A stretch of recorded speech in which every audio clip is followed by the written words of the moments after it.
the demand side and the supply side. And there is a problem in both the things because these technologies are new. This is the problem that we are trying to solve.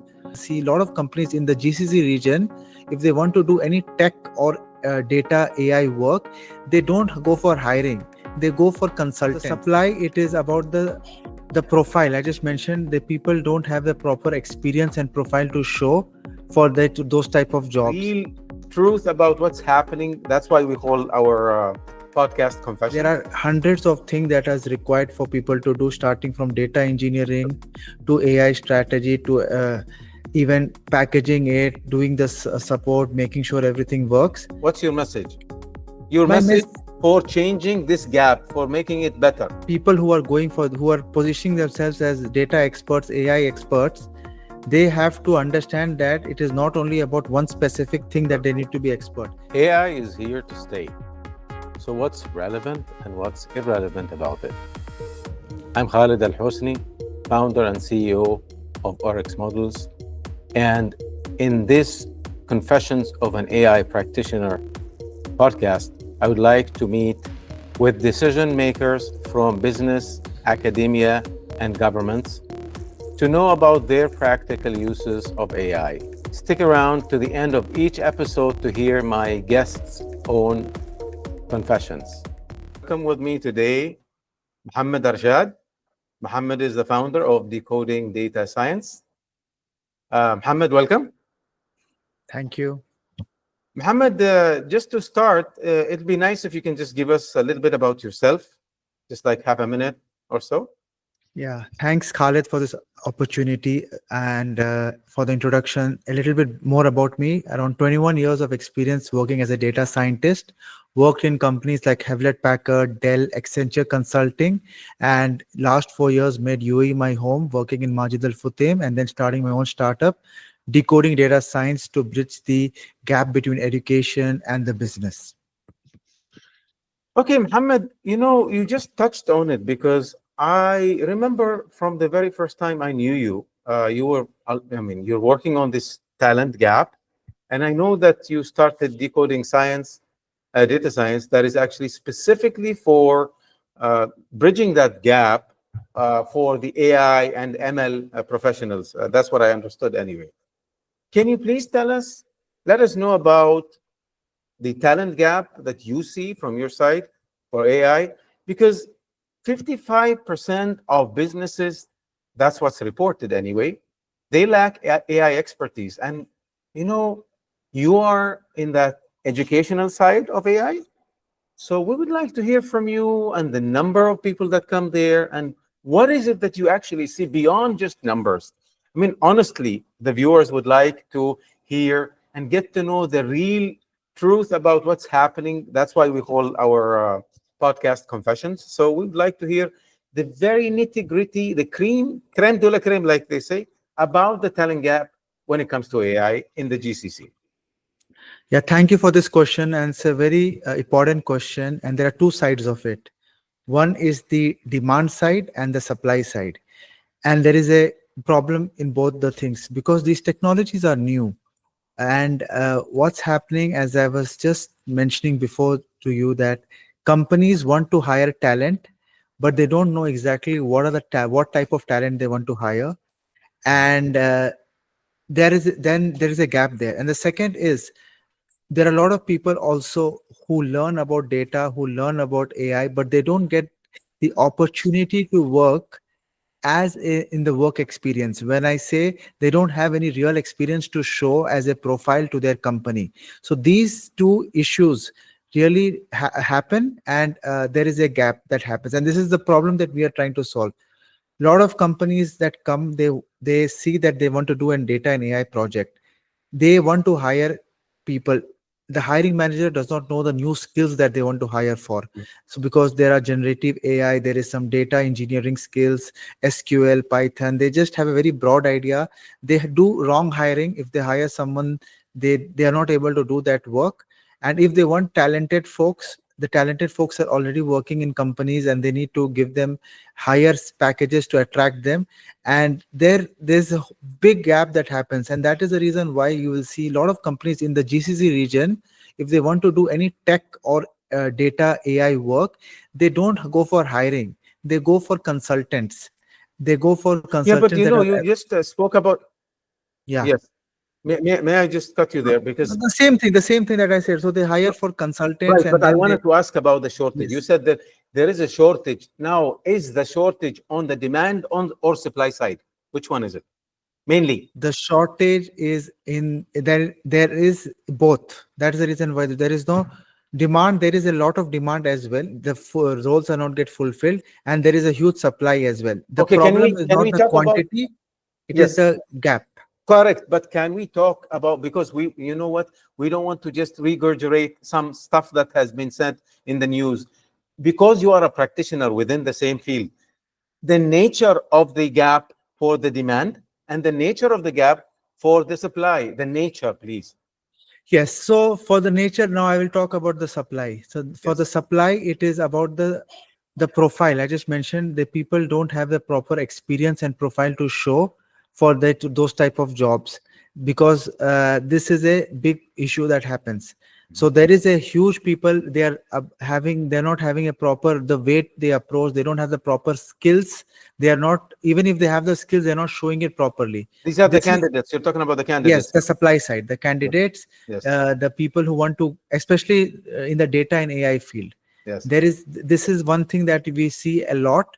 Mhm. And the for the second part, the demand side, the there is the type of hiring that is happening.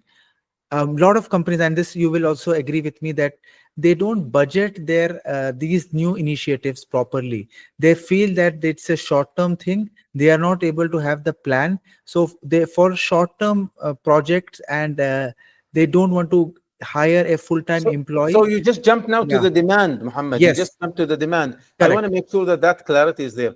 So the problem with the supply is that the shortage of the adequately skilled people, that's on the supply side, and the shortage on the demand side is the shortage or the below budgeting. Is it? Is that what you're saying? Below budgeting for for such skills?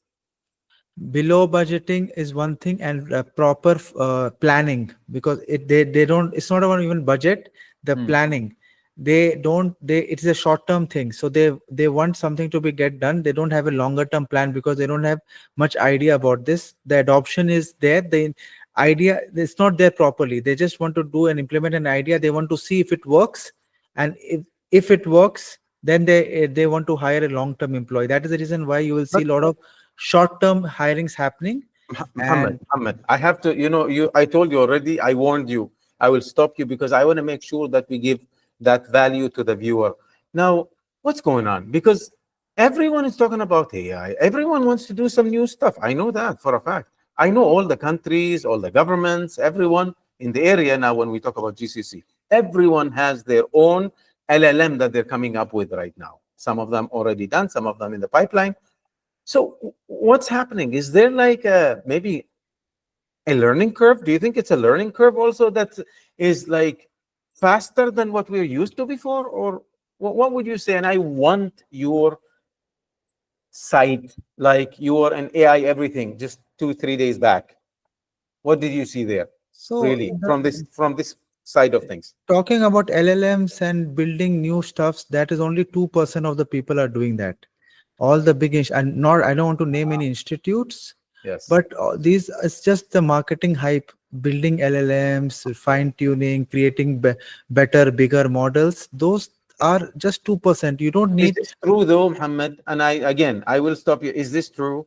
I mean, I'm not saying, I'm not doubting you, but I'm saying, is this really what's happening outside? Meaning only 2% of the whole market in the GCC that's really serious about adopting such things, and No, rest no. is not. I'm talking about the 2% about building LLMs, fine tuning, doing the like research type of Mhm. stuffs, Okay. and the AI engineers that are required for that type of work. I'm talking about the percentage of people actually involved in research, building those things are very, very few percentage compared, because as you also know, any AI project, it is, there are hundreds of things that is required for people to do, starting from data engineering to AI strategy to even packaging it, doing the support, making sure everything works. And this is what we are here to talk more about: business, the employment that is there. So out of that 100%, only 2%, the ones that you see where Okay. like the, I don't want to name an institute, but they are doing research, because you don't need to create a lot of LLMs. There are a lot of business problems that can be solved by basic AI that we can use through just So give us, using share stuffs. with Yes. us a best case scenario. You share with us a best case scenario right now. So see, like yesterday in one of our meetings, the businesses, they want to solve a problem. They want to solve a specific problem. That problem can be solved by AI technologies that are there. It can be agents right now. What is the? It's for SMEs who want to solve a basic business problem. Large language models, there are a lot of open source large language models that you can use, but how can you use their local data with these open source LLMs? And I think that even these small LLMs are okay for businesses, because they are not very critical businesses. They are just a small business who want to automate few of their tasks. So what's They missing, can Mohammed? What's missing? This is the thing. We want to get to that. What's missing? I mean, for those decision makers, what's missing really missing in the sense of. for actually this thing picking up so much faster? Because it's been extremely slow yet so far. Yes. So now coming to it is slow because of when people realize that implementing an AI project is costly, right? It is not that like a POC, which is it's a very less when you are doing it regularly and you are integrating with your own data. They feel the budget, so they do an ROI analysis and they understand that right now this is not my priority. So this is one thing that you will see, it is taking little bit more time to go to get more broader, and companies are just right now scratching the surface with playing around with these AI chatbots, AI tools that are there. But slowly and eventually they will start using more for their operations But that are there. Muhammad, has been done now for almost 2 years now. They're still playing around. Yes, there are most of the companies except the big ones. They are still playing around or using these AI tools for their non-core functions that are there. And now again, rolling back to the hiring, because I'm talking about the talent gap. So this, for these type of people, for these companies who want to implement these things, they don't hire new employees. They go for consultants, and these consultants, they maybe they hire some junior resources or work with them part time, or they are old software engineers who are just learning the new AI skills and getting more into the AI engineering part. This shift we are seeing when you talk about the talent part, that lot of software engineers, people who are doing software development, they are taking more advantage in this Is ecosystem right now. that exacerbating the problem today, making it even worse? Yes, it is making it worse because, as you know, so for me, what I am seeing, the data scientist, and this is my observation that I am seeing, the data scientist that used to do a lot of machine learning type of work, that has been now it has in this region has come little bit down. More AI engineering type of work is fixing, maybe because of the hype. People want to do some stuffs in generative AI. So the people who learn data, who learn statistics, their demand is there, but it is, as you know, it's very less as compared to the AI engineering work that is there. What's And your message? What's your message? Your my message mess for changing this gap, for making it better. my the message is, you have to, first thing is you have to understand what is happening in the market and go with the flow. So you have to and be adaptive. So right now, whatever the business is asking, and I always tell the go problem first. What is the problem that the business has and how you can solve it? Technology will come later. So this is the mindset that lot of people should have who are entering the job market. They label themselves as data scientist and they say that I'm a data scientist, I will only do machine learning, modeling, I will only do this. But that is not what businesses want. Businesses want you to implement things, So to you do mean the there's engineering a work. Chinese wall between the business proposition and the AI solution that should go and should actually be a solution for that business problem. That's there's a Yes. disruption there. You're saying it's not compatible. If I will rephrase it, the I'm talking about the mindset. Why this gap is happening is the people who are positioning themselves as data experts, AI experts. They have to understand that it is not only about one specific thing that they need to be expert. They have to be adaptive, and you were saying how to manage the gap. They have to be, yes, disruption is something that is very important. What is happening today?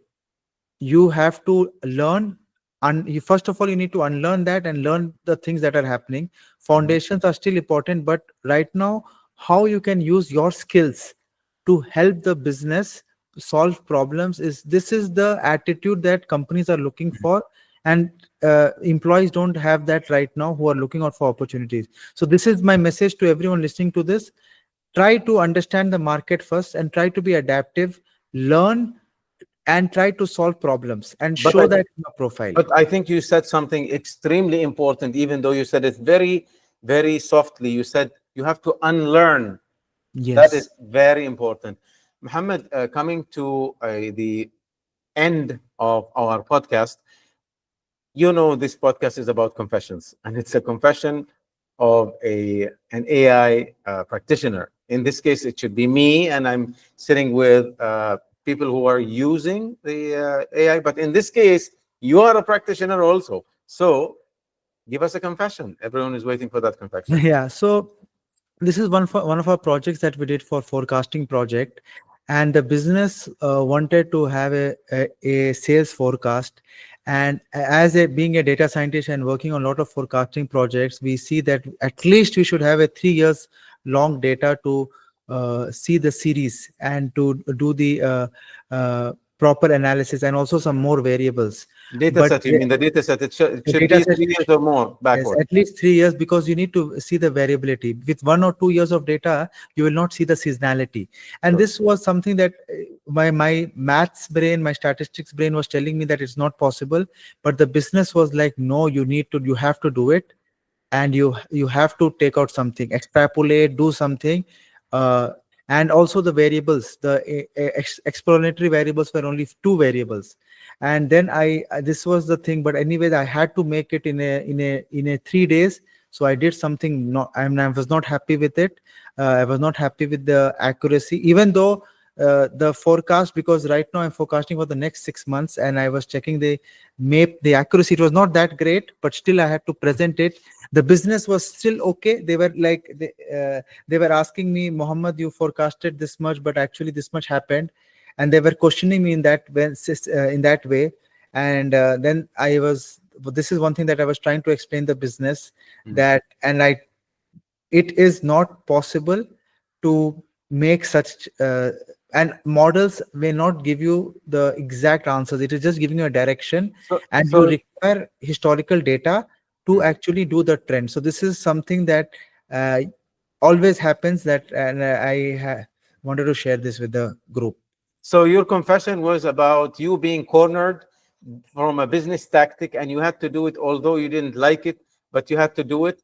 So the confession is about what? Is it that you actually allowed something and you felt bad and you don't want to do something like that again? Is that the confession? Yes, so actually I should not have done this project. I should have been strong enough to tell the business that he, I am the data scientist here. Don't listen to me. Don't listen. Don't. I will not listen to you, and I Don't will. pressure me. Yes, and because I wasted my 3 days to work with my team to do something that I knew will just satisfy the egos of the bosses and not mean any value. Yes. And because with 1.5 years of data, no one can, you cannot extrapolate the data to again forecast it. So it's like, it's just a, it's a playing with the data Mhm. and going nowhere.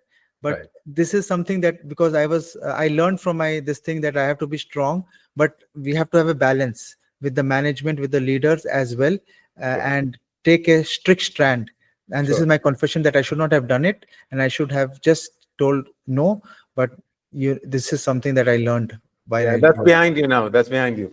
Okay, Mohammed, thank you very much for being here with us. And hopefully that our viewers are going to find some good value out of what we were talking about. And the main thing is that, however small those things that we talk about, for instance, they're so big that they make a difference. And I'll tell you this before we close also.